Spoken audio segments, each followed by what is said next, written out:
Hello my dear students, कैसे हैं आप सभी। आई होप आप सभी बहुत अच्छे होंगे। मैं हूं महिमा और एक बार फिर आपके सामने उपस्थित हूं आज की कार्यपत्रक 67 लेके। यह कार्यपत्रक 19 दिसंबर 2020 के लिए है। आज हम सामाजिक विज्ञान की पुनरावृत्ति अर्थात रिवीजन वर्क सॉल्व करने जा रहे हैं। बहुत समय से मैं लंबी छुट्टी पे थी ड्यू टू माय मैरिज, आप सभी लोगों को ये पता है।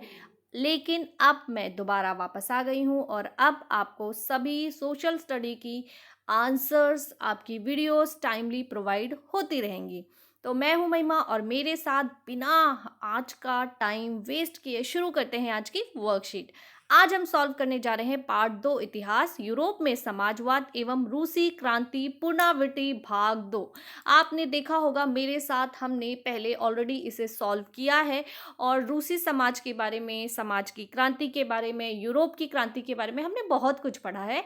आज हम इसकी पुनरावृत्ति यानी कि रिवीजन पार्ट 2 सॉल्व करने जा रहे हैं। रिवीजन में हमें क्वेश्चन 1 to 20 दिए गए हैं। आज हम 1 to 20 क्वेश्चंस के छोटे छोटे पार्ट्स में आंसर्स आपको प्रोवाइड करेंगे। ठीक है, तो चलिए सबसे पहले 3 to 5 मार्क्स वाले क्वेश्चंस को देख लेते हैं। 3 to 5 अंकों के प्रश्न। प्रश्न नंबर 1 है, समाजवादी विचारधारा क्या थी, यानी समाजवादी विचार क्या थे। प्रश्न नंबर 2 है, प्रथम विश्व युद्ध में दो भिन्न समूहों में कौन कौन से देश शामिल थे। प्रश्न नंबर 3 की बात करते हैं, उदारवादी कौन थे, उदारवादी निजी संपत्ति के बारे में क्या विचार रखते थे। प्रश्न नंबर 4 की बात करते हैं, रूसी समाज में मीर कौन थे। प्रश्न नंबर 5 है, रूसी क्रांति से संबंधित खूनी रविवार की घटना का वर्णन कीजिए, इसका रूस पर क्या प्रभाव पड़ा।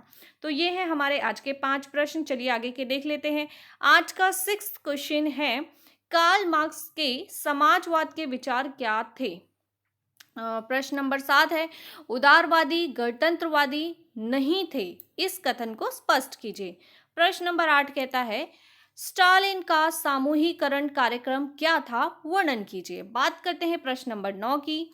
प्रश्न नंबर 9 कहता है, बोल्शेविक कौन थे और वे मेंशेविक पे किस प्रकार भिन्न थे। प्रश्न नंबर 10 की बात करते हैं, जार शासक के आम लोगों के बीच लोकप्रिय ना होने के क्या क्या कारण थे। प्रश्न नंबर 11 की बात करते हैं, लेनिन की अप्रैल थीसिस क्या थी, स्पष्ट कीजिए। अब हम बात करेंगे प्रश्न नंबर 12 यानी कि क्वेश्चन नंबर 12 की। क्वेश्चन नंबर 12 हमारा कहता है, 1905 की रूसी क्रांति ने 1917 की क्रांति का आधार तैयार किया, इस कथन की न्याय संगत व्याख्या कीजिए। ठीक है, तो इसमें क्या करना है, न्याय संगत व्याख्या करनी है। प्रश्न नंबर 13 की बात करते हैं, 19वीं सदी के दौरान यूरोप में कौन कौन से सामाजिक और आर्थिक परिवर्तन आए, औद्योगिक विकास का इनमें क्या योगदान था। प्रश्न नंबर 14 की बात करते हैं, रूसी क्रांति के लिए उत्तरदायी कारकों का वर्णन कीजिए, अर्थात रूसी क्रांति क्यों हुई थी, उसके कारण क्या थे, आपको कारण बताने हैं।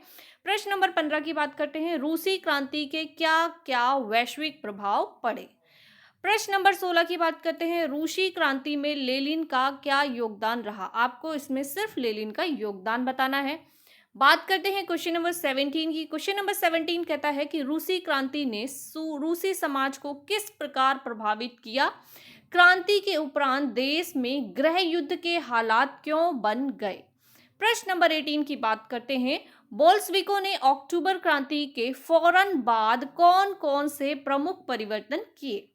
प्रश्न नंबर 19 की बात करते हैं, रूस में 1917 की फरवरी क्रांति और अक्टूबर क्रांति के बीच तुलना कीजिए, यानी कि फरवरी क्रांति और अक्टूबर की क्रांति में क्या गैप आ गया था, क्या डिफरेंसेस आए थे, उसकी तुलना करनी है। और आज का अंतिम प्रश्न है, प्रथम विश्व युद्ध का रूस पर क्या प्रभाव पड़ा, विस्तार पूर्वक लिखिए। तो ये हैं हमारे आज के 1 से 20 तक प्रश्न, जो कि पुनरावृत्ति भाग 2 अर्थात रिवीजन पार्ट 2 में आपको प्रोवाइड किए गए हैं। आज हम सॉल्व करेंगे इन 20 क्वेश्चंस को और तैयार करेंगे अपने आप को हमारे फाइनल एग्जामिनेशंस के लिए। तो आंसर शुरू करने से पहले देख लेते हैं सीएबी संदेश। कोविड के संदर्भ में उचित व्यवहार संबंधी सीएबी संदेश, नियमित रूप से अपने हाथों को साबुन और पानी से धोएं, अर्थात आप सभी लोगों को नियमित रूप से अपने हाथों को साबुन और पानी से धोते रहना है। खुद को और अपने परिवार को सुरक्षित रखना है। चलिए शुरू करते हैं बिना टाइम वेस्ट किए आज की वर्कशीट के सभी आंसर्स। तो ये हैं हमारे आज के सभी प्रश्नों के उत्तर। यहाँ पर मैंने छोटी छोटी क्लिप्स बनाई हैं। क्वेश्चन नंबर 1 to 6 एक क्लिप में होगा, 6 to 12 अगले क्लिप में होगा और 13 to 20 लास्ट क्लिप में होगा। छोटी छोटी वीडियोस इसलिए प्रोवाइड की हैं ताकि आपको कोई हेजिटेशन ना हो और इजीली आप आंसर्स को लिख सकें। तो क्वेश्चन नंबर 1 की बात करते हैं। क्वेश्चन नंबर 1 कहता है, समाजवादी विचार क्या थे? इसका उत्तर है, समाजवादी व्यवस्था में धन संपत्ति का स्वामित्व और वितरण समाज के अधीन होता है। यानी कि जो समाज में धन संपत्ति होती है उसका स्वामित्व यानी कि अधिकार और वितरण किसके पास होना चाहिए? समाज के अधीन होना चाहिए, यानी समाज के अनुसार होना चाहिए। समाज का प्रत्येक कार्य समाज के नियंत्रण में रहता है, यानी कि हर चीज समाज के लिए होती है, सबके लिए होती है, किसी पर्टिकुलर पर्सन के लिए नहीं होती है, उसे ही समाजवाद कहा जाता है। बात करते हैं आज के प्रश्न नंबर 2 की। आज का प्रश्न नंबर 2 कहता है, प्रथम विश्व युद्ध में दो भिन्न समूहों में कौन कौन से देश शामिल थे? तो इसकी बात करते हैं। प्रथम विश्व युद्ध में दो समूह थे। प्रथम समूह में फ्रांस, ब्रिटेन और रूस शामिल था, जबकि दूसरे समूह में जर्मनी, ऑस्ट्रिया हंगरी तथा इटली शामिल था। तो ये है हमारे दो समूह। बात करते हैं आज के तीसरे प्रश्न की। आज का तीसरा प्रश्न कहता है, उदारवादी कौन थे? उदारवादी निजी संपत्ति के बारे में क्या विचार रखते थे? तो इसका उत्तर है, उदारवाद एक राजनीतिक और दार्शनिक विचारधारा है। यानी कि उदारवाद एक राजनीतिक और दार्शनिक विचारधारा है जो स्वतंत्रता और समानता पर जोर देती है। यानी उदारवाद कहता है कि हर किसी को स्वतंत्रता का अधिकार है और समानता का अधिकार है। उदारवादी विचारक निजी संपत्ति का समर्थन करते थे। मतलब इनका ये मानना था कि आपके पास निजी संपत्ति अगर है तो वो हो सकती है, होनी चाहिए, पर सभी को स्वतंत्रता का अधिकार है, सभी को समानता का अधिकार है। बात करते हैं आज के चौथे प्रश्न की। आज का चौथा प्रश्न है, रूसी समाज में मीर कौन थे? बहुत ही इंपॉर्टेंट टॉपिक है क्योंकि एग्जाम में बहुत इंटरेस्टिंग सा टॉपिक है, तो आ जाता है ये क्वेश्चन, इसलिए देख लेते हैं। इसका उत्तर है, रूसी समाज में किसान अपनी जमीनों को कम्यून को सौंप देते थे और कम्यून को ही मीर कहा जाता है। यानी रूसी समाज में जो किसान होते थे वो अपनी सारी जमीनें कम्यून को दे देते थे और कम्यून प्रत्येक परिवार की जरूरत के हिसाब से जमीन को बांट देता था, उसे ही मीर कहते थे। जो कम्यून होते थे वही मीर कहलाते थे।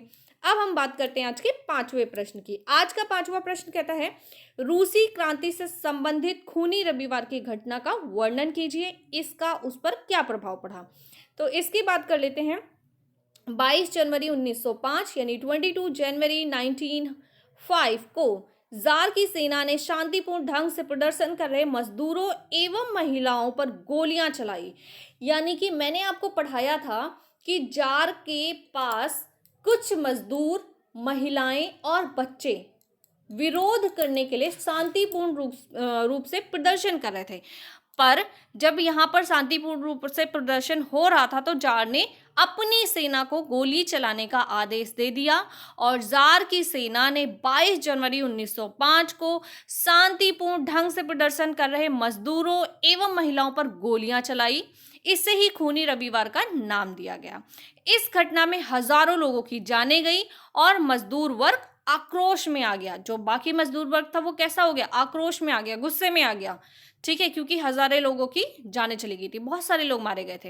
अब हम बात करते हैं आज के 6th क्वेश्चन की। आज का 6th क्वेश्चन कहता है, कार्ल मार्क्स के समाजवाद के बारे में क्या विचार थे? इसका उत्तर है, कार्ल मार्क्स समाजवादी विचारधारा के समर्थक थे। सामाजिक राजनीतिक दर्शन में मार्क्सवाद उत्पादन के साधनों पर सामाजिक स्वामित्व द्वारा वर्ग विहीन समाज की स्थापना की साम्यवादी विचारधारा थी। मतलब उनका ये मानना था, जो कार्ल मार्क्स थे उनका ये मानना था कि समाज में सबको एक समानता मिलनी चाहिए और समाज में जो क्रिएटर होता है उस पर भी सबको समान अधिकार प्राप्त होना चाहिए। ठीक है, उत्पादन के साधनों का जो बंटवारा होता है, जो वितरण होता है, वो सामान्य रूप से होना चाहिए। तो ये है कार्ल मार्क्स की विचारधारा। और ये है हमारे 1 to 6 क्वेश्चन के आंसर्स। अगली वीडियो में आपको 7 to 12 क्वेश्चन के आंसर्स प्रोवाइड किए जाएंगे। मैं हूं महिमा और आपसे लेती हूं विदा। जल्द ही मिलूंगी आपको नई वीडियो में नए टॉपिक के साथ। बाय बाय बच्चों, टेक केयर।